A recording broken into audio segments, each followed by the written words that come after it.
Bonjour à tous, bienvenue dans les matinées bibliques. Aujourd'hui, nous allons aborder le prophète Isaïe. Alors, je ne sais pas si je dois dire le prophète Isaïe ou les prophètes Isaïe, parce que selon les exégètes, il y a au moins 3 prophètes Isaïe. Alors, on va donc différencier ces 3 prophètes Isaïe. Déjà, d'emblée, ça montre toute la richesse et aussi toute la densité de la présentation. Alors, on va commencer, comme d'habitude, par situer ces prophètes Isaïe dans le temps.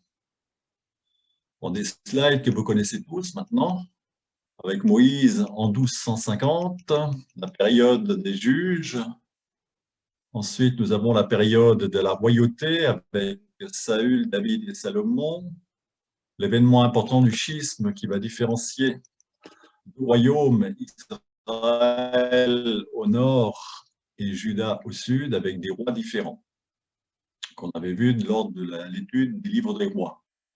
Donc, c'est à partir de ces dates-là que vont progressivement apparaître les prophètes. Prophète Élie et Élisée. Puis ensuite, nous avons les prophètes Amos et Osée au nord. Puis au sud, nous avons Isaïe et Michée. On a déjà étudié Amos, Osée et Michée. Et nous sommes à une période charnière de l'histoire d'Israël, puisque, comme vous le voyez, le royaume du Nord s'arrête. En 721, Sargon II prend Samarie. C'est un élément important à prendre en compte pour l'étude des prophètes de cette période, et notamment le prophète Isaïe.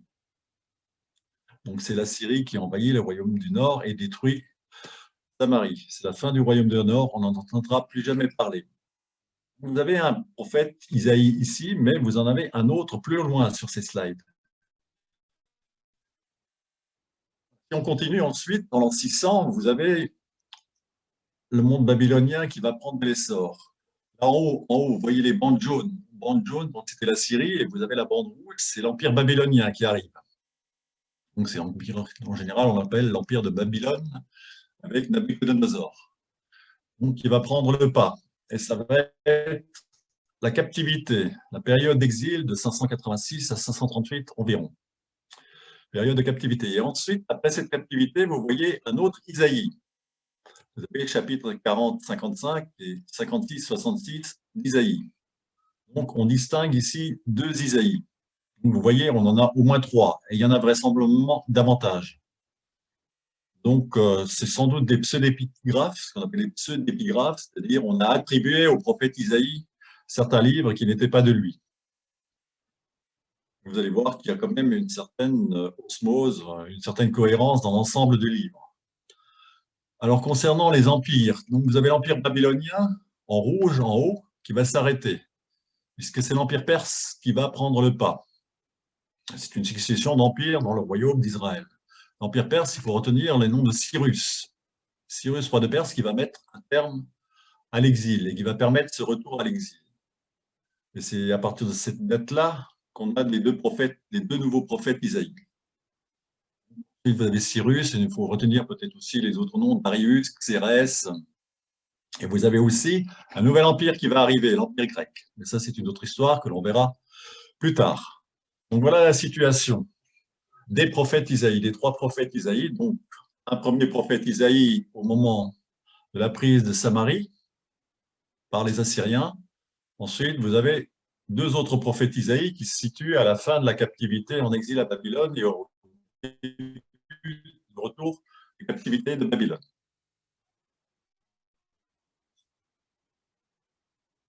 Enfin, 3 Isaïe. Donc, premier Isaïe, chapitre 1 à 39. Contexte historique, la montée en puissance de la Syrie jusqu'à la tentative de prise de Jérusalem. Donc, Jérusalem ne sera pas prise par la Syrie. Il n'y a que Samarie qui va tomber. C'est rédigé vers 740-701 avant Jésus-Christ. Nous avons le deuxième Isaïe avec les chapitres 40 à 55. Contexte historique, c'est la montée en puissance de Cyrus, le roi de Perse, qui annonce la fin de l'exil à Babylone, rédigé vers 550-539 avant Jésus-Christ. Enfin, le troisième Isaïe, chapitre 56-66, avec le contexte historique, la situation à Jérusalem peu de temps après le retour d'exil, rédigé vers 538-450 avant Jésus-Christ. Donc vous voyez, on se situe dans des périodes radicalement différentes. Alors, premier Isaïe. Première partie du livre d'Isaïe se déroule alors que la Syrie devient de plus en plus puissante. Isaïe exerce sa fonction de prophète en tant que conseiller royal. Contrairement à Amos, il travaille pour le roi. Sous plusieurs rois, mais avec un succès inégal, Isaïe va s'impliquer activement dans les affaires politiques du royaume de Juda. Isaïe critique vivement la politique des alliances avec les grandes puissances de l'époque. Pour lui, la seule puissance digne de confiance, c'est le Seigneur. Toute alliance étrangère apparaît comme un manque de confiance en Dieu. Le thème de la sainteté de Dieu va revenir régulièrement. À la sainteté de Dieu s'oppose le péché de son peuple. Le principal reproche concerne le manque de foi qui se traduit par la recherche d'alliances étrangères. Mais Isaïe dénonce aussi les maux qui frappent continuellement Israël: hypocrisie religieuse, orgueil des puissants, oppression des faibles. Avec Isaïe apparaît aussi un thème nouveau dans la littérature prophétique: Sion, la montagne sur laquelle est bâtie Jérusalem. Cette montagne a été choisie par le Seigneur pour y faire sa demeure. Elle devient un second Sinaï. En plus du thème de Sion, Isaïe va introduire dans la théologie d'Israël un autre concept, le messianisme. Isaïe dresse aussi le portrait d'un personnage qui va récapituler tout ce que l'on attendra ultérieurement du Messie davidique. Ce sont les séquences de l'Emmanuel que l'on va voir.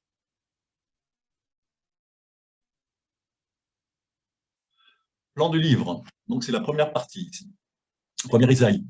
Les oracles contre Juda et Jérusalem, dans la pure tradition des prophètes. Le cycle de l'Emmanuel, des oracles contre les nations païennes. La grande apocalypse d'Isaïe, des oracles variés. La petite apocalypse d'Isaïe. Enfin, autour du siège de Jérusalem en 701 avant Jésus-Christ. Quelques textes pour illustrer ces différents thèmes. D'abord, des oracles contre Juda et Jérusalem. Quel malheur, peuple coupable, chargé de crimes, descendance de malfaiteurs, enfants corrompus. Vous avez abandonné le Seigneur, vous avez méprisé le Dieu d'Israël qui est saint. Vous vous êtes détournés de lui. Seule la ville de Sion subsiste comme une hutte dans une vigne. Je n'ai rien à faire de vos nombreux sacrifices, déclare le Seigneur. J'en ai assez des béliers consumés par le feu et de la graisse des veaux. Je ne désire pas le sang des taureaux, des agneaux et des boucs. Vous venez vous présenter devant moi, mais vous ai-je demandé de piétiner les cours de mon temple? Cessez de m'apporter des offrandes inutiles. Cessez de m'offrir la fumée des sacrifices, j'en ai horreur. Cessez de célébrer les nouvelles lunes, les sabbats ou les fêtes solennelles. Je n'admets pas un culte mêlé au crime. Je déteste vos fêtes de nouvelles lunes, vos cérémonies sont un fardeau pour moi. Je suis fatigué de les supporter. Quand vous entendez les mains, vous priez. Pour prier, je détourne les yeux pour ne pas voir. Vous avez beau faire prière sur prière, je refuse d'écouter, car vos mains sont couvertes de sang. Lavez-vous, purifiez-vous, écartez de ma vue vos mauvaises actions, cessez de faire le mal.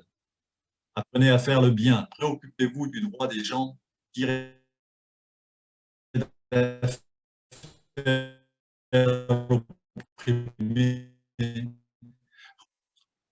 Vibrant oracle contre finalement tout ce qui est rituel, contre le culte. Rien ne sert d'offrir un culte à Dieu si l'on piétine les droits du pauvre, si on opprime la veuve, si on délaisse l'orphelin.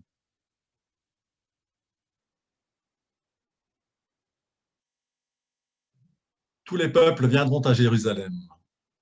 Un jour viendra où la montagne de la maison du Seigneur sera fermement établie au sommet des montagnes et se dressera au-dessus des collines. Alors tous les peuples afflueront vers elle. Des foules nombreuses s'y rendront et diront: en route. Montons à la montagne du Seigneur, à la maison du Dieu de Jacob. Il nous enseignera ce qu'il attend de nous et nous suivrons ses chemins. En effet, c'est de Sion que vient l'enseignement du Seigneur, c'est de Jérusalem que nous parvient sa parole. En fait, Jérusalem va prendre un essor durant cette période, tout simplement parce que le royaume du nord va tomber. Donc c'est le royaume du sud qui va prendre la prééminence et Jérusalem va devenir la capitale. Alors même titre qu'Amos, le premier Isaïe s'en prend aux belles dames de Jérusalem. Les belles dames de Jérusalem sont bien fières, dit le Seigneur. Elles marchent le cou tendu, le regard provoquant. Elles vont à petits pas en faisant résonner les bracelets de leurs chevilles. C'est pourquoi le Seigneur leur tondra le crâne et il dénudera leur front. Le Seigneur fera souffler un vent de justice et de purification, quand il aura ainsi nettoyé les dames de Jérusalem de leurs souillures. Vous voyez, c'est tout à fait dans le même style que le prophète Amos. Ce qui provoque la colère du Seigneur. Quel malheur de voir ces gens qui ajoutent une maison à une autre et qui annexent un champ après un autre. À la fin, ils ont pris toute la place et il n'y a plus qu'eux dans le pays. Quel malheur de voir ceux qui, dès le matin, se ruent sur les boissons alcoolisées et tard le soir encore s'échauffent avec du vin. Quel malheur de voir ces gens attachés au crime par les cordes du mensonge. Quel malheur de voir ces gens qui déclarent bien ce qui est mal et mal ce qui est bien. Quel malheur de voir ces gens qui se prennent pour des sages et qui se croient intelligents. On reviendra plus tard sur un autre texte à propos du vin. La vocation d'Isaïe arrive un peu plus tard. En général, beaucoup de prophètes commencent par la vocation. Là, c'est qu'au chapitre 6 que nous voyons apparaître la vocation d'Isaïe. Et ça nous permet de situer aussi dans le temps où se situe finalement le prophète Isaïe. C'était l'année où mourut le roi Osias. Dans une vision, j'aperçus le Seigneur assis sur un trône très élevé. Là-bas, de son manteau remplissait le temple. Les anges flamboyants se tenaient au-dessus de lui. Ils avaient chacun 6 ailes. 2 leur servaient à se cacher le visage, 2 à se voiler le corps et 2 à voler. Ils criaient l'un vers l'autre, l'un à l'autre. Saint, Saint, Saint est le Seigneur de l'univers. La terre entière est remplie de sa gloire. Le roi faisait trembler les portes sur leurs pivots. Le temple se remplit de fumée. J'ai dit alors, quel malheur pour moi, je vais être réduit au silence, car mes lèvres sont indignes de Dieu, et j'appartiens à un peuple aux lèvres tout aussi indignes de lui. Or j'ai vu de mes yeux le roi, le Seigneur de l'univers. Mais l'un des anges flamboyants vola vers moi. Avec des pincettes, il tenait une braise qu'il avait prise sur l'autel. Il en toucha ma bouche et me dit, « Ceci a touché tes lèvres. Ton indignité est supprimée, ton péché est effacé. » J'entendis alors le Seigneur demander, « Qui vais-je envoyer? Qui sera notre porte-parole ?» Me voici, répondis-je, envoie-moi. Vous avez dans ce texte l'origine du Sanctus, que l'on chante durant la cérémonie eucharistique. Vous avez aussi le fait de toucher la bouche, que l'on voit chez d'autres prophètes également. C'est un signe du prophétisme. Quand Dieu ou un ange touche la bouche d'une personne, c'est pour l'envoyer en mission. Vous avez ce « me voici » que l'on retrouve chez d'autres prophètes, par exemple chez Moïse. Lors de son apparition sur le mont Horeb, Moïse dit au Seigneur, « me voici ». C'est alors que Dieu l'envoie vers Pharaon. Ici, c'est le même « me voici » qui résonne et qui engendre un envoi. On parle aussi des anges. Alors, comme vous pouvez le constater, les anges ici ont 6 ailes et non pas 2 comme on se les représente souvent. Ce sont des séraphins. Les anges flamboyés en hébreu sont des séraphins, mot dont l'étymologie est incertaine, mais qui vient peut-être d'un mot signifiant serpent, ou encore du verbe brûler. Ce sont les célestes gardiens du trône de Dieu. On les appelle souvent ceux qui brûlent. Certains biblistes considèrent que les séraphins bibliques sont dérivés des oreilles égyptiens, ces cobras dotés d'ailes symbolisant la fonction protectrice. Effectivement, le peuple d'Israël a séjourné en Égypte, donc il n'est pas exclu qu'il y ait une inspiration de ces oreilles égyptiennes. Rien n'est certain dans la matière. En tout cas, on est bien loin de nos représentations de petits angelots sur la chapelle Sixtine. Le cycle de l'Emmanuel.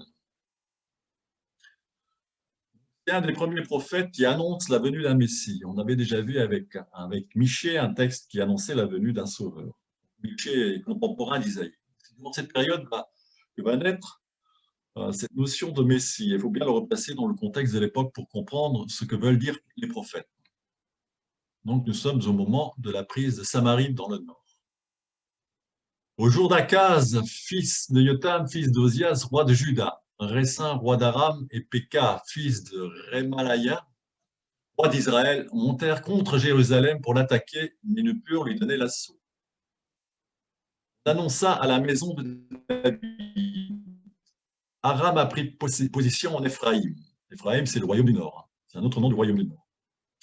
Alors son cœur et le cœur de son peuple furent agités comme les arbres de la forêt sont agités par le vent. Le Seigneur dit à Isaïe, sors à la rencontre d'Akaz. Tu lui diras, veille à rester calme, ne crains pas, que ton cœur ne défaille pas à cause de ces deux bouts de tison fumés sous l'effet de l'ardente colère de Ressin d'Aram et du fils de Rémaléiou.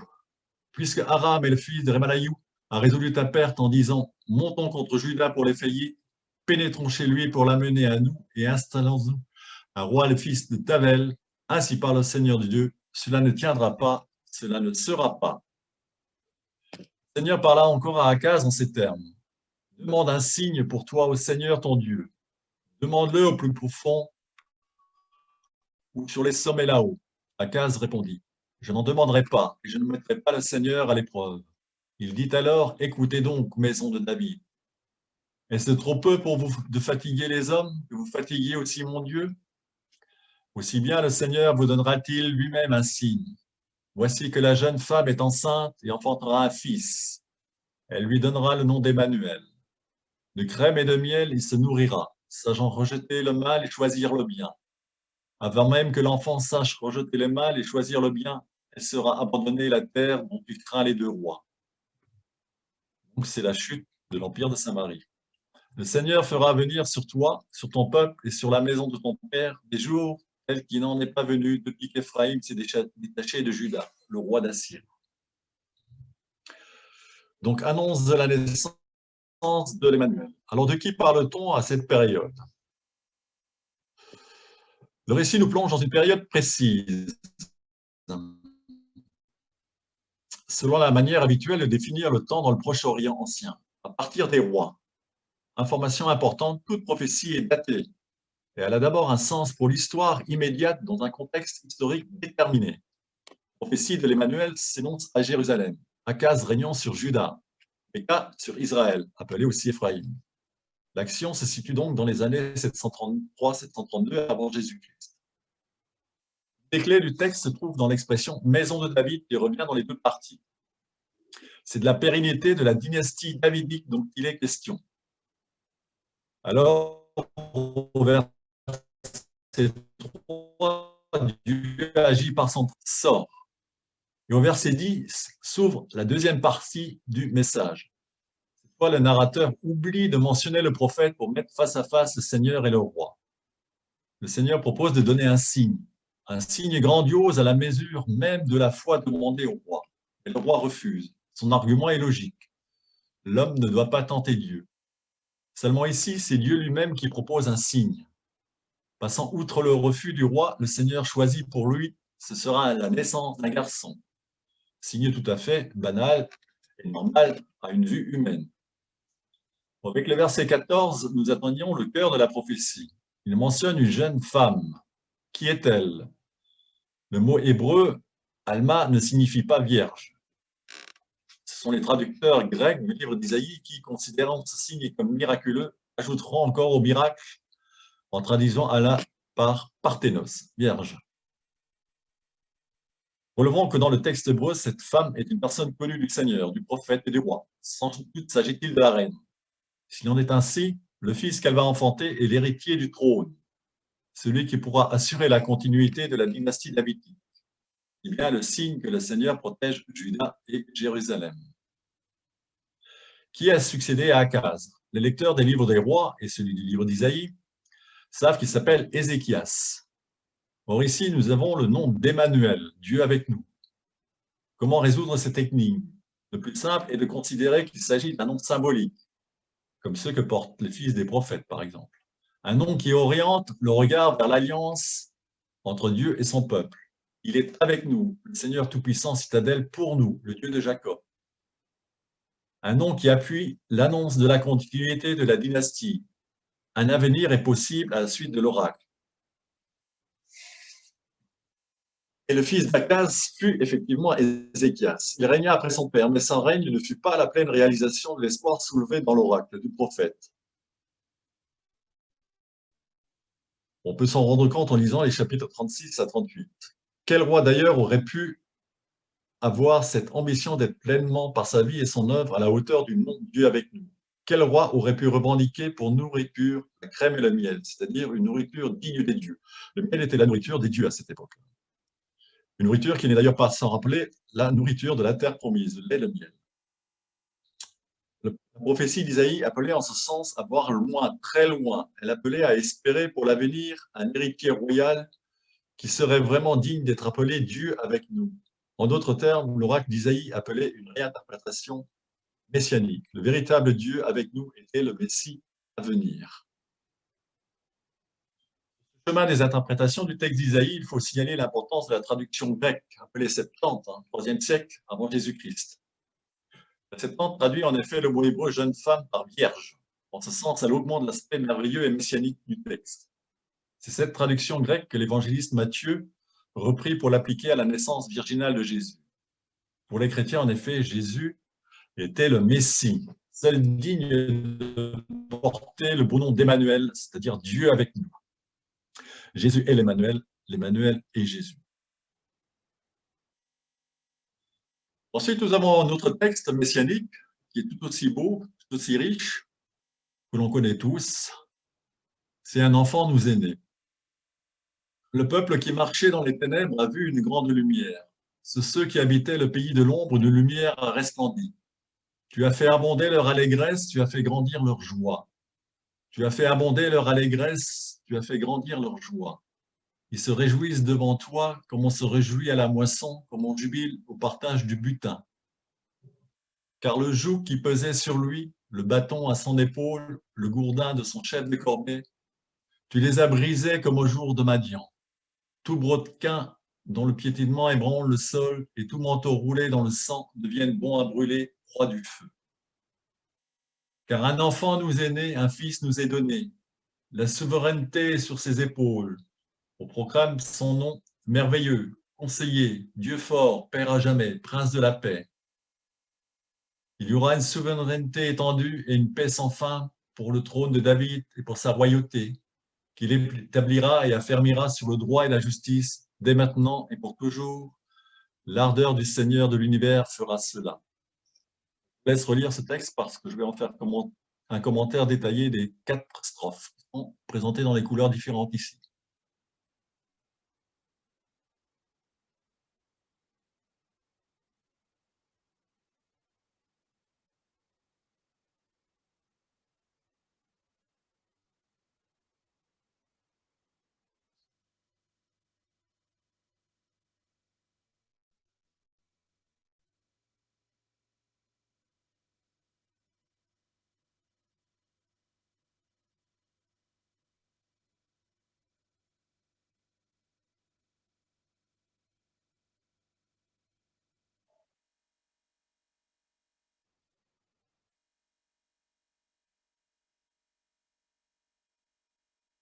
Alors, que nous dit ce texte?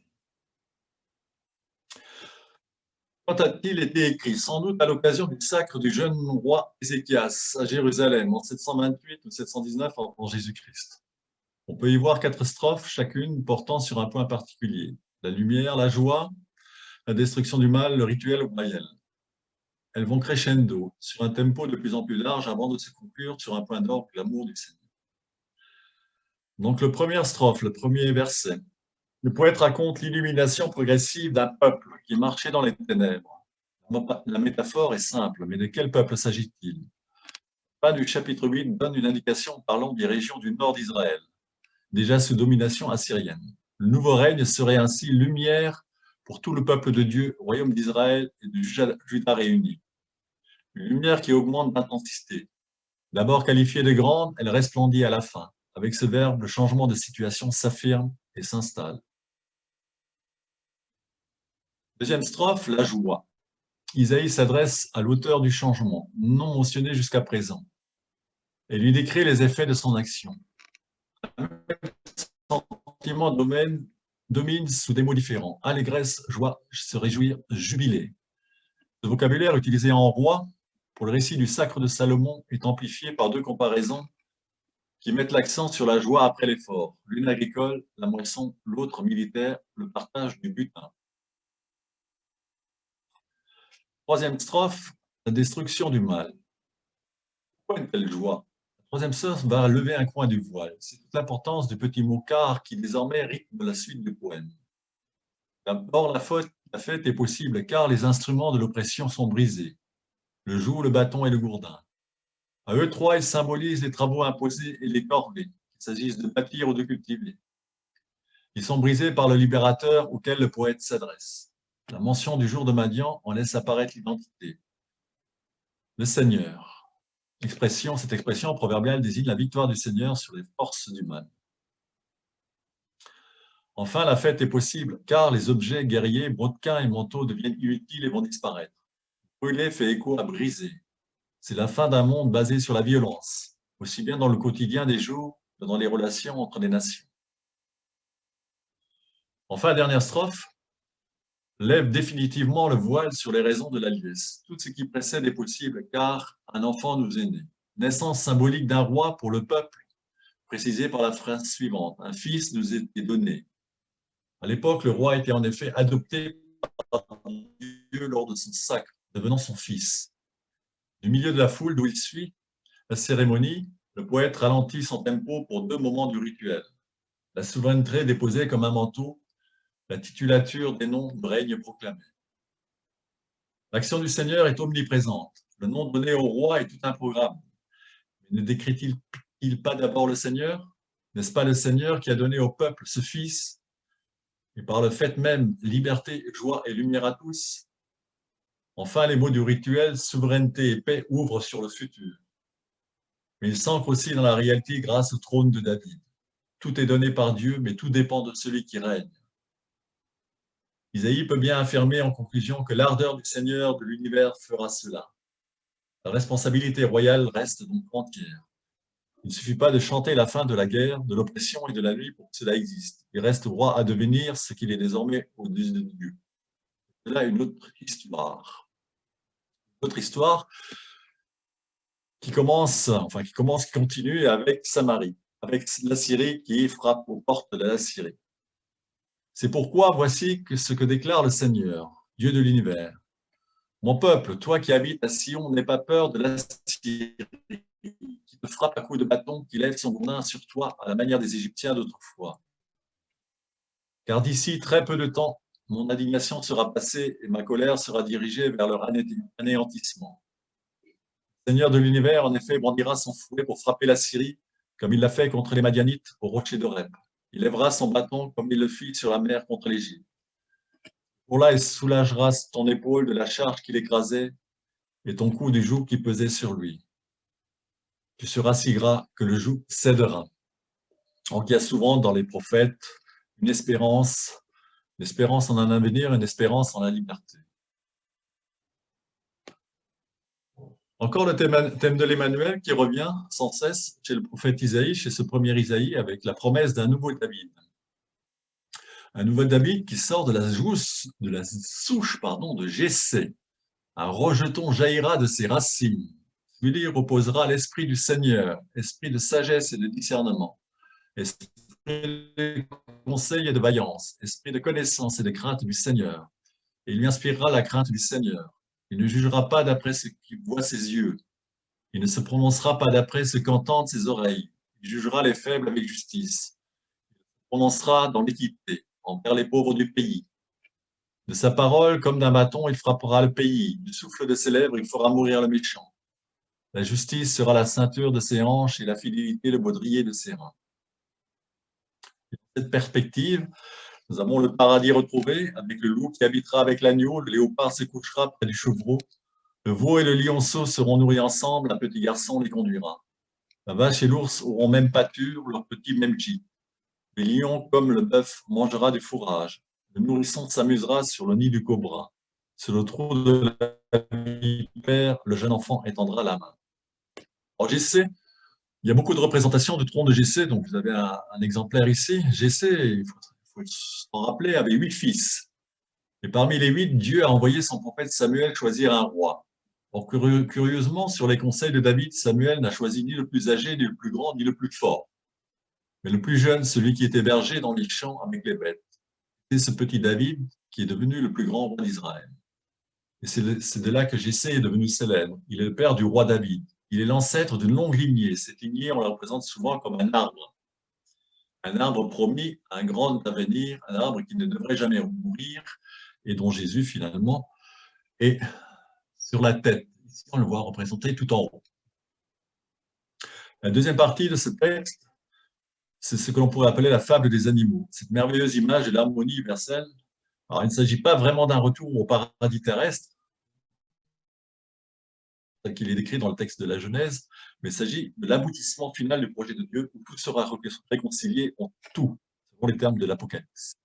Donc, c'est une promesse qui nous est faite à un moment donné où, sur le plan, on va dire, militaire, les choses vont très mal. Donc, c'est une espérance en un Messie qui libérerait et qui apporterait un renouveau.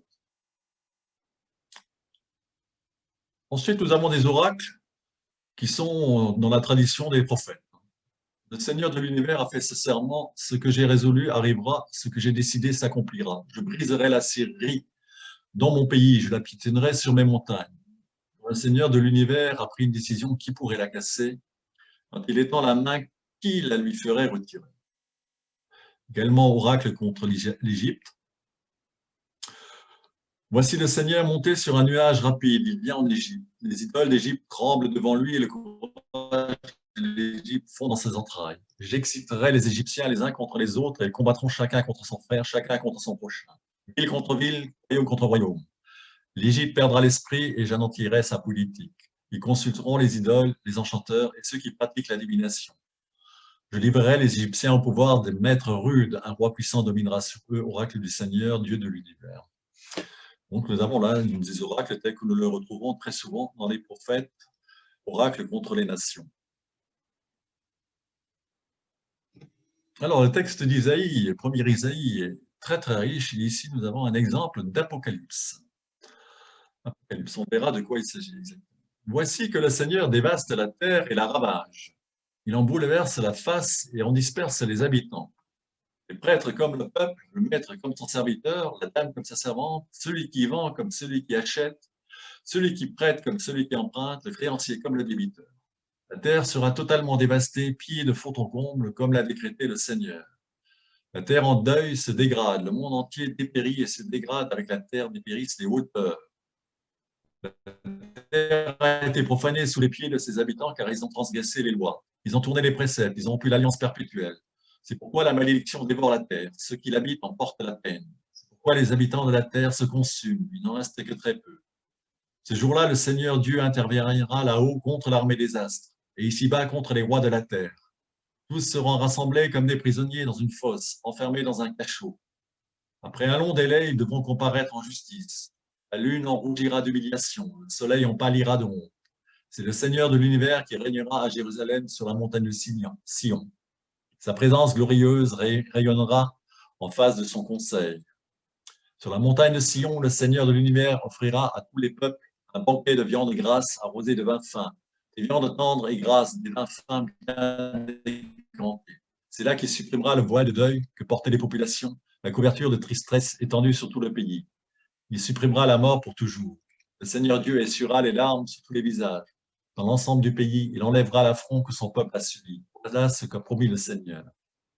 Mon peuple, tes morts reprendront vie. Alors les cadavres des miens ressusciteront. Ceux qui sont couchés en terre se réveilleront et crieront de joie. Le Seigneur t'enverra une rosée de lumière et la terre redonnera naissance à ceux qui n'étaient plus que des ombres. Ce jour-là, le Seigneur interviendra avec son épée serrée, énorme, puissante contre Léviathan, le serpent flion.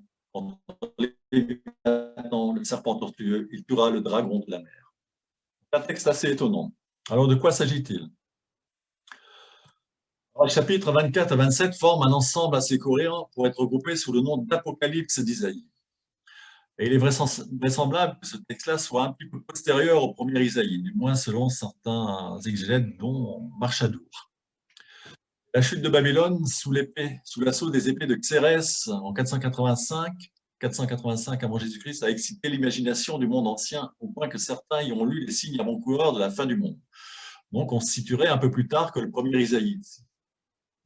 Et dans l'effondrement du monde païen, symbolisé par la disparition de la capitale de l'impiété devenue cité du néant, donc c'est Babylone, Le prophète voit la bataille décisive entre les dieux des armées et les rois de la terre.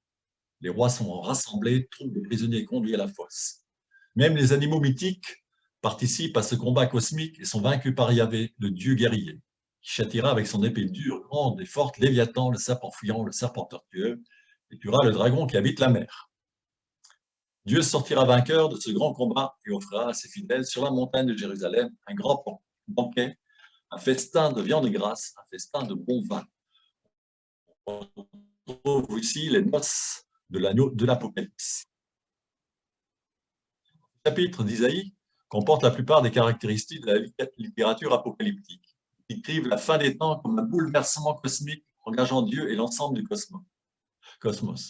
La lune sera confuse, le soleil aura honte. La désolation touche aussi les habitants de la cité. Toute joie aura disparu. Dans la ville, ce n'est que des décombres. Les figures mythologiques, longtemps exclues du langage monothéiste, réapparaissent sous les figures fantastiques de Léviathan et du dragon, que l'on retrouvera notamment dans les livres de Job. Ce monde en convulsion annonce la création d'une cité nouvelle, sans pleurs et sans mort. Le Seigneur a fait disparaître la mort à jamais. Il a essuyé les pleurs sur les visages. La mort, la vieille ennemie de l'homme, est vaincue. Le visionnaire annonce déjà une certaine résurrection des morts. Tes morts revivront, tes cadavres ressusciteront. Voilà bien un texte fécond, puisqu'il réussit à éclairer le présent malgré le présent marqué par la chute de Babylone, en s'enracinant dans le passé et en ouvrant sur le futur. L'Apocalypse de Jean s'en inspirera à plusieurs reprises. Voilà un commentaire sur cette grande apocalypse. On verra un peu plus tard. Alors, je vous avais déjà parlé du vin.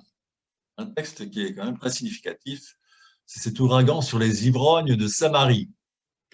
Malheur, fière couronne des ivrognes d'Éphraïm. Donc, Éphraïm, c'est Samarie.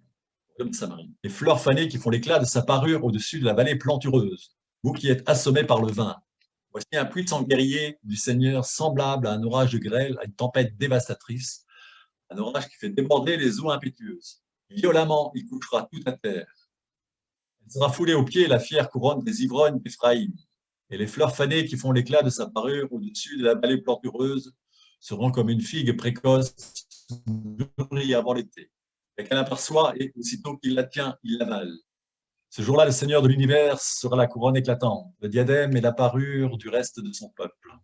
Il sera l'esprit de justice pour celui qui siège en justice, la vaillance de ceux qui refoulent vers la porte la bataille. De même, prêtres et prophètes sont égarés par le vin et titubent sous l'effet de boissons fortes. La boisson les égare, le vin les engloutit. Ils titubent sous l'effet des boissons fortes, ils s'égarent dans des visions, ils trébuchent en rendant leur sentence. Toutes les tables sont couvertes de vomissements infects, pas une place nette. Et ils disent, qui donc veut-il enseigner? À qui veulent-ils expliquer ces révélations? À des enfants à peine sevrés? À des bébés qui viennent de quitter la mamelle? Je répète, Sablassa, voilà quoi, Sercham. Eh bien oui, c'est dans un langage haché, c'est dans une langue étrangère que le Seigneur va parler à ce peuple. Lui qui leur avait dit, voici le repos, laissez se reposer celui qui est épuisé, voici l'apaisement. Et ils n'ont pas voulu écouter. Aussi la parole du Seigneur sera-t-elle pour eux, Sablassa, voilà quoi, Sercham. Bien qu'en marchant, ils tombèrent à l'envers, ils se casseront les reins, ils seront pris au piège et capturés. Voilà une violente diatribe contre les alcooliques, contre les ivrognes de Samarie, avec un langage. Alors c'est la traduction œcuménique de la Bible qui a respecté ici le texte hébreu. Alors j'ai cherché les traductions de ce sablaka, pour savoir un petit peu de quoi il s'agissait, et vous l'avez ici. Donc en français courant, ça donne bababa, doudou. Vous voyez, la traduction n'est pas évidente. En fait, ce sont des onomatopées que peuvent opérer des ivrognes. Ça n'a pas vraiment de sens. Voilà, nous en avons fini avec le premier Isaïe. Donc, vous voyez, un premier Isaïe très, très riche, avec des thèmes très variés, des oracles traditionnels contre les nations, contre les ivrognes, contre les belles dames de Samarie. Et nous avons aussi cette annonce messianique qu'il faut repasser dans le contexte de l'époque et que, bien sûr, la tradition ensuite retiendra comme l'annonce de l'Emmanuel, Jésus avec nous, Dieu avec nous. Alors, le deuxième Isaïe, contexte historique du deuxième Isaïe est radicalement différent de celui du premier. On se situe ici vers la fin de l'exil à Babylone, donc entre 550 et 539 avant Jésus-Christ. Le plan du livre, la toute-puissance du Dieu créateur, la présentation de Cyrus, roi de Perse, l'annonce de la chute de Babylone et le retour de l'exil, et enfin le retour de l'exil lui-même. Alors, quelques exemples. Allons d'abord continuer la présentation générale. L'exil avait profondément fait douter Israël sur la capacité de son Dieu à conduire l'histoire et à sauver son peuple. Le prophète répond à ces interrogations. L'unicité de Dieu est clairement et systématiquement affirmée. On verra des extraits. À l'inverse, la preuve de l'inexistence des autres dieux et leur incapacité à prévoir ce qui peut arriver et à faire advenir quoi que ce soit. Puisqu'il n'y a qu'un seul Dieu, il faut repenser la place d'Israël parmi les nations. Israël reste le peuple de Dieu, mais sa mission prend un contexte différent, un contour nouveau. Le salut d'Israël, qui prend concrètement la forme de la libération d'exil et de retour sur sa terre, ne saurait être un simple retour à la situation antérieure. Israël devient le peuple chargé d'annoncer aux hommes ce Dieu unique, qui est aussi leur Dieu. C'est une mission d'évangélisation, une bonne nouvelle qui commence par l'annonce de la libération d'Israël et qui culmine avec la venue des peuples à Jérusalem pour reconnaître l'unique Dieu créateur et sauveur de tous les hommes. Cette annonce du salut d'Israël et des nations trouvera son aboutissement en Jésus-Christ. Le deuxième Isaïe est le prophète qui anticipe le plus les changements de perspective apportés par le Nouveau Testament, notamment dans cette unicité de Dieu. Yahvé est le seul Dieu. C'est donc durant cette période d'exil à Babylone qu'il va y avoir une maturation, une profonde méditation sur le fait que Dieu est le Dieu seul vrai Dieu. Alors un texte que vous connaissez tous à travers l'évangile de Marc, une voix proclame dans le désert, dégagez un chemin pour le Seigneur, nivelez dans la steppe une chaussée pour notre Dieu. Que tout vallon soit relevé, que toute montagne et toute colline soient rabaissées, que l'éperon devienne une plaine et les mamelons une trouée. Alors la gloire du Seigneur sera dévoilée et tous les êtres de chair ensemble verront que la bouche du Seigneur a parlé. Donc, vous avez la proclamation de la parole qui est associée à la vue ici. Dans ce prologue, tire le lecteur vers l'avant par une parole qui surgit pour l'arracher à son passé et le faire entrer dans un espace et un temps nouveau. On ne sait rien de celui qui parle, mais il s'adresse à ce peuple qui sait, par son histoire, que dans le désert ou la steppe, un chemin est tracé pour qu'il ne perde pas. Pour qu'il ne perde pas espoir, pour qu'il ne se perde pas. Il y a l'association des verbes voir et parler. Ils font voir que Dieu a parlé. Sans intermédiaire, chacun peut voir l'efficacité de la parole du Seigneur. C'est ici une étape nouvelle et décisive de la manifestation de sa puissance. C'est l'affirmation du monothéisme durant cette période d'exil à Babylone. Et de nombreux textes d'Isaïe, du Deutéro-Isaïe, le confirment. C'est moi qui suis le Seigneur, en dehors de moi, pas de sauveur. Ainsi parle le Seigneur, le roi d'Israël, celui qui le rachète, le Seigneur de l'univers, c'est moi le premier, c'est moi le dernier. On retrouve le thème de l'alpha et de l'oméga ici.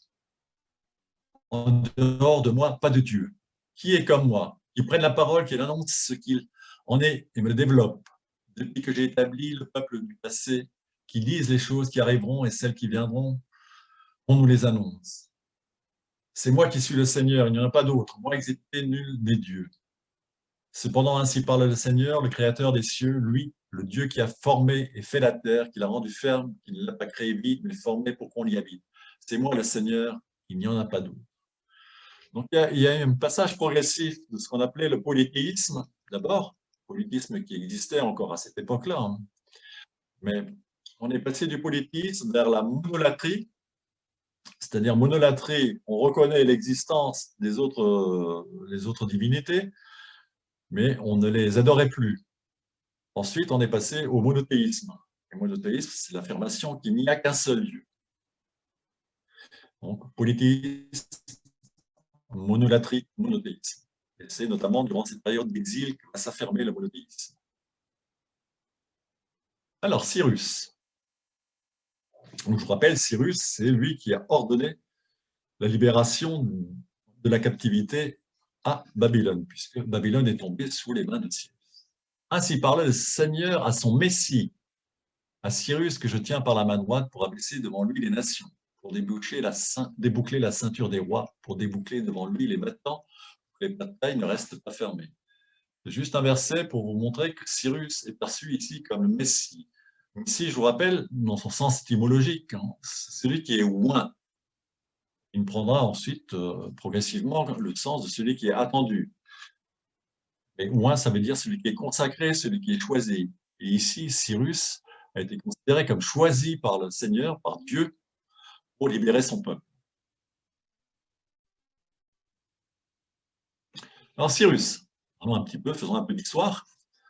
À la suite de la prise de Babylone en octobre 539 avant Jésus-Christ, Cyrus avait publié sur un cylindre d'argile, selon l'usage des rois vainqueurs, une déclaration rappelant notamment ses victoires et les principes nouveaux et humanistes avant la lettre qui avaient orienté ses décisions politiques.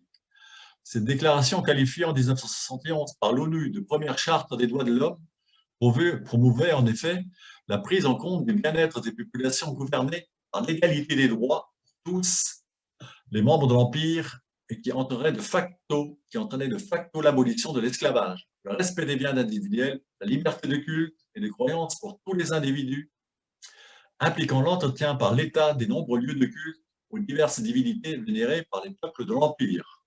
Un texte qui pourrait s'appliquer encore aujourd'hui. Après sa victoire en 539, Cyrus manifesta une grande mansuétude envers les Judéens de Babylone en leur restituant tous les objets précieux de culte emportés par son prédécesseur. De plus, le souverain autorisa tous les Hébreux à retourner à Jérusalem, liberté dont beaucoup ne profitèrent pas, choisissant de rester à Babylone. Il laisse donc penser que les conditions de vie devaient leur être très favorables et qu'ils s'étaient bien intégrés. Et surtout, il incita tous ceux qui avaient choisi de retourner à Jérusalem à reconstruire leur temple, faisant lui-même des dons généreux pour permettre la réalisation de l'entreprise. Et il leur accorda de grandes facilités matérielles pour leur trajet de retour. Donc, on comprend que Cyrus a été considéré comme le Messie. Voilà, vous avez le cylindre de Cyrus. Donc là, nous avons vraiment des traces historiques de ces événements. Un texte totalement différent sur la tendresse de Dieu, dans ce second Isaïe. Cieux poussaient des acclamations, terre exulte, montagne explosait en acclamations, car leur Seigneur réconforte son peuple. Et à ses humiliés, il montre sa tendresse. Si on disait, le Seigneur m'a abandonné, mon Seigneur m'a oublié. La femme oublie-t-elle son nourrisson? Oublie-t-elle de montrer sa tendresse à l'enfant de sa chair? Même si celle-là l'oubliait, moi je ne t'oublierai pas.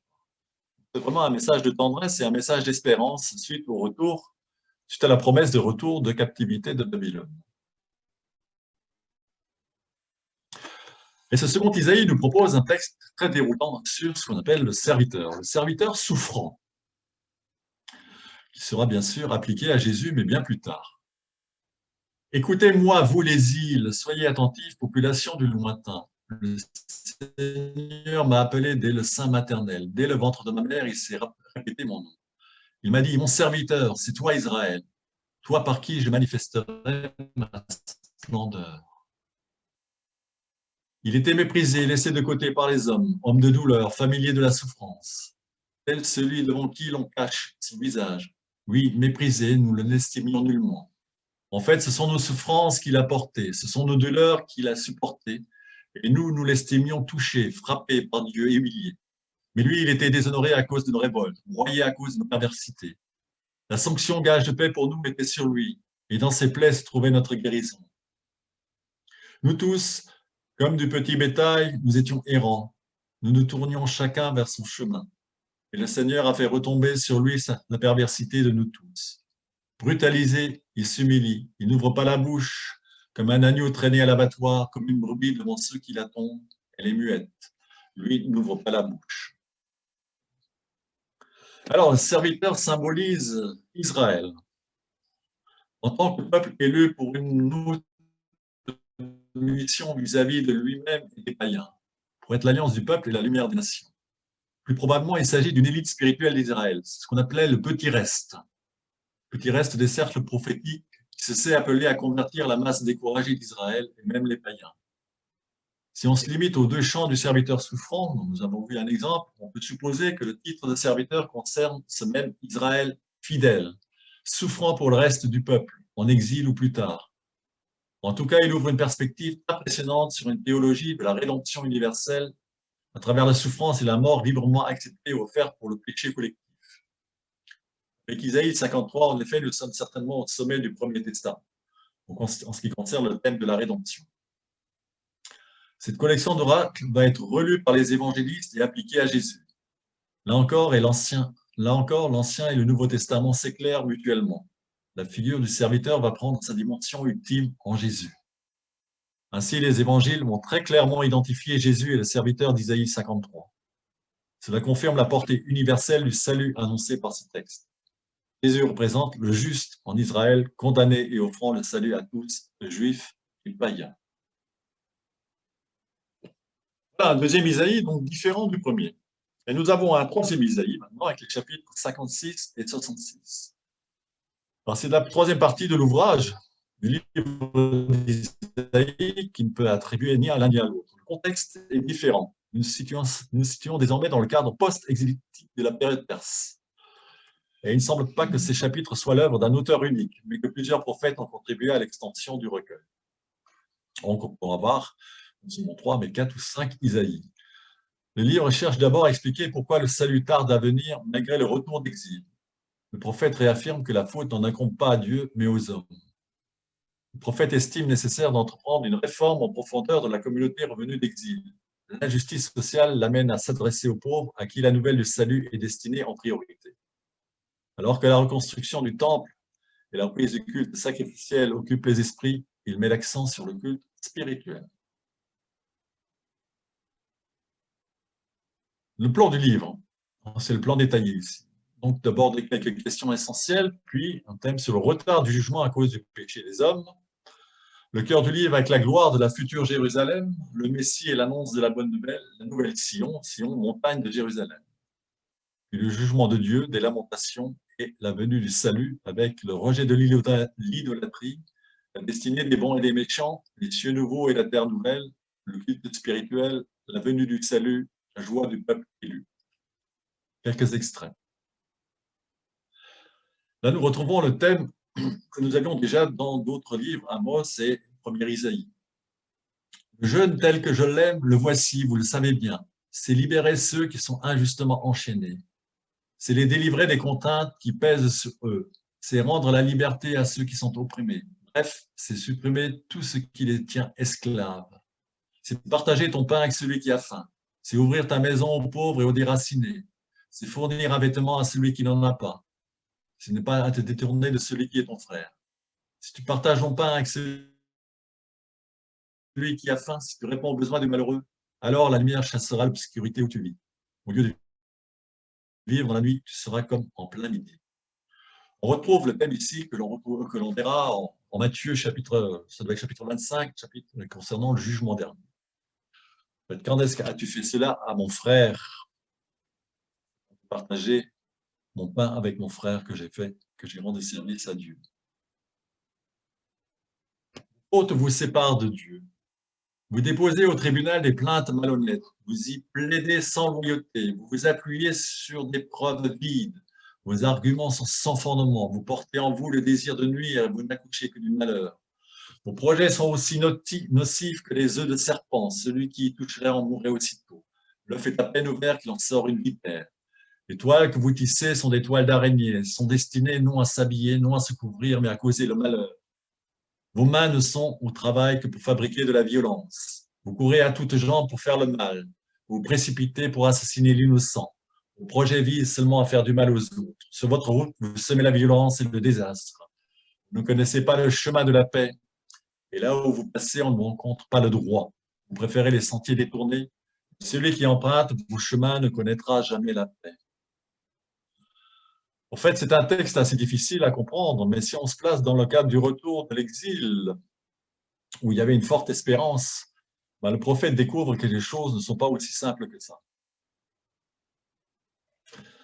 Alors, quelle est la mission de l'envoyé du Seigneur, de ce prophète Isaïe, de ce troisième, voire quatrième, cinquième prophète Isaïe? Un très beau texte. L'Esprit du Seigneur est sur moi, car il m'a choisi pour son service. Il m'a donné pour mission d'apporter aux pauvres une bonne nouvelle et de prendre soin des désespérés. Ma mission est de proclamer aux captifs qu'ils seront libres désormais et de dire aux prisonniers que leurs cachots vont s'ouvrir. Ma mission est d'annoncer l'année où le Seigneur manifestera sa faveur à son peuple, le jour où notre Dieu prendra sa revanche sur ses ennemis. Je suis envoyé pour apporter un réconfort à ceux qui sont en deuil. Ils portent le deuil de Sion, mais j'ai mission de remplacer les marques de leur tristesse pour autant de marques de joie. La cendre sur leur tête sera remplacée par un splendide turban, leur mine douloureuse par une huile de joie, leur air pitoyable par un habit de fête. Donc, vous voyez ce mot mission qui revient continuellement dans ce texte. Mission se fait par l'intermédiaire de l'Esprit du Seigneur et par l'intermédiaire, bien sûr, du prophète qui est envoyé par l'Esprit du Seigneur. Une note d'espérance avec Jérusalem qui fait la joie de son Dieu. Par amour pour toi, Jérusalem, je ne me tairai pas. Par amour pour toi, Sion, je ne resterai pas inactif. Jusqu'à ce que ta juste délivrance apparaisse comme le jour et que ton salut brille comme une torche enflammée. Les peuples verront que le Seigneur t'a délivré. Tous les rois contempleront ta gloire. On te nommera le nom nouveau que le Seigneur aura prononcé. Dans la main du Seigneur, de ton Dieu, tu seras comme un turban royal, comme une couronne de fer. On ne t'appellera plus la ville abandonnée. On ne nommera plus ton pays la terre dévastée. On t'appellera au contraire plaisir du Seigneur. Et l'on nommera la terre la bien mariée. Car tu seras vraiment le plaisir du Seigneur et ta terre aura un époux. Lui, comme un jeune homme épouse une jeune fille, c'est celui qui te rebâtira sera un mari pour toi. De même aussi qu'une fiancée fait la joie de son fiancé, tu feras la joie de ton Dieu. On retrouve ici le thème de l'amour conjugal que l'on avait déjà vu avec Osée, où le Seigneur Dieu retrouve une nouvelle fiancée. Alors, je vous avais parlé du difficile retour, effectivement. Vous vous souvenez que l'exil à Babylone a pris fin tout simplement parce que Babylone, après ses heures de gloire, a été conquise à son tour par Cyrus, roi de Perse. Or, contrairement aux autres empereurs qui ont conquis successivement la région, Cyrus favorise le retour au pays des populations déplacées. Les déportés sont donc revenus. Il est vrai qu'ils ne sont pas un peuple libre pour autant, puisque la Palestine est désormais sous la domination des rois de Perse. Cyrus, puis ses successeurs. Mais enfin, on ne peut quand même pas parler de prison ou de captivité au vrai sens du terme. Seulement voilà, finalement, ces exilés rentrent au pays, ils sont affreusement déçus du retour. Là-bas, à Babylone, ils attendaient leur libération, leur délivrance comme un grand bonheur. Ils espéraient connaître l'éblouissement de celui qui a été dans un cachot aveugle et qui émerge tout d'un coup à la lumière. En fait, ils découvrent qu'il existe dans nos vies d'autres prisons, d'autres chaînes moins matérielles, mais tout aussi oppressantes. Car au pays, on ne les attendait pas vraiment. Il y a 2 générations qui sont passées. Et on leur a mis tous les bâtons possibles dans les roues pour les empêcher de reconstruire le temple. Il faut dire qu'en leur absence, d'autres populations déplacées ont été installées à Jérusalem et ont introduit leur propre religion. Désormais, par le biais de mariages mixtes entre des juifs et des étrangères, la religion juive est en minorité. Ils respectent encore la loi. Elle est loin de la pureté de la pratique religieuse qu'on espérait restaurer. C'est à partir de ce moment-là qu'on va vraiment parler du peuple juif, du judaïsme. Juif, le mot juif vient du peuple de Juda. C'est plus parlant peut-être en allemand. On dit Juden, Juda, les juifs. De cette date-là qu'on va parler du peuple juif. Alors la prière du peuple, lors de ce retour, du haut des cieux regarde, la splendide demeure divine, vois ce qui nous arrive. Que sont donc devenus ton amour si ardent, ta vaillance au combat et tes sentiments de tendresse? Seigneur, ne t'es-tu pas retenu de montrer ton affection à ton peuple? Pourtant, c'est toi qui es notre Père. Abraham, notre ancêtre, nous ignore, et Jacob ne nous connaît pas. Mais toi, Seigneur, tu es notre Père, toi que nous nommons depuis toujours notre libérateur. Pourquoi, Seigneur, nous as-tu laissés pour nous égarer loin de ta route, nous obstiner à rejeter ton autorité? Reviens pour l'amour de nous qui sommes tes serviteurs, le peuple qui est ta priorité, nous, le peuple qui t'appartient. Nous n'avons pas eu bien longtemps la propriété du pays. Ton sanctuaire a été piétiné par nos ennemis. Il y a si longtemps que nous ne sommes plus le peuple sur lequel tu régnais, le peuple qui porte ton nom. Ah, si tu déchirais les cieux, et si tu descendais, devant moi les montagnes seraient ébranlées. Donc, un vivant appel à Dieu. Texte qui est encadré en haut et en bas par les cieux. Dieu qui est aux cieux et que le peuple appelle. Et que le peuple appelait comme un père. Donc, cette notion de père, on la voit apparaître dès l'Ancien Testament. Bien sûr, c'est Jésus qui viendra nous enseigner que Dieu est véritablement père. Mais ici, on voit déjà cette notion apparaître. Dieu, le père d'un peuple. Et le peuple d'Israël, mot peuple qui revient ici plusieurs reprises, le peuple d'Israël est le fils de Dieu. À ce titre-là, le fils s'adresse à son père et il l'implore, il lui demande de descendre des cieux pour venir à son secours. Dans un peuple, finalement, au sein d'une nation dans laquelle ce peuple a du mal à s'installer, dans lequel ce peuple a du mal à redécouvrir Sion, cette Jérusalem. Il y a une note d'espoir qui termine, comme beaucoup de textes des prophètes, note d'espoir, dernier chapitre du prophète Isaïe. Jubilez avec Jérusalem, exultez à son sujet. Vous tous qui l'aimez, avec elle soyez enthousiastes, oui, enthousiasmés. Vous tous qui aviez pris le deuil pour elle. Suciez le lait et soyez rassasiés de son sein réconfortant, que vous tiriez le maximum et jouissiez de son sein généreux. Car ainsi parle le Seigneur. Voici que je vais faire arriver jusqu'à elle la paix comme un fleuve, et comme un torrent débordant la gloire des nations. Vous serez allaités, portés sur les hanches et cajolés sur les genoux. Il en ira comme d'un homme que sa mère réconforte. C'est moi qui ainsi vous réconfortera. Oui, dans Jérusalem, vous serez réconfortés. Vous verrez, votre cœur sera enthousiasmé, vos os comme un gazon seront revigorés. Voilà, avec une très belle image maternelle. Nous avions le Père dans le précédent texte. Ici, nous avons l'image maternelle de Dieu et nous allons terminer sur ce temps, quelques instants de silence pour méditer.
Maintenant, on peut terminer par un Notre Père.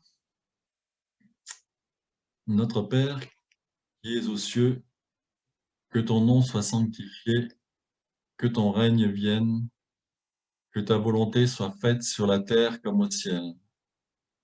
Donne-nous aujourd'hui notre pain de ce jour. Pardonne-nous nos offenses, comme nous pardonnons aussi à ceux qui nous ont offensés. Et ne nous laisse pas entrer en tentation, mais délivre-nous du mal. Amen.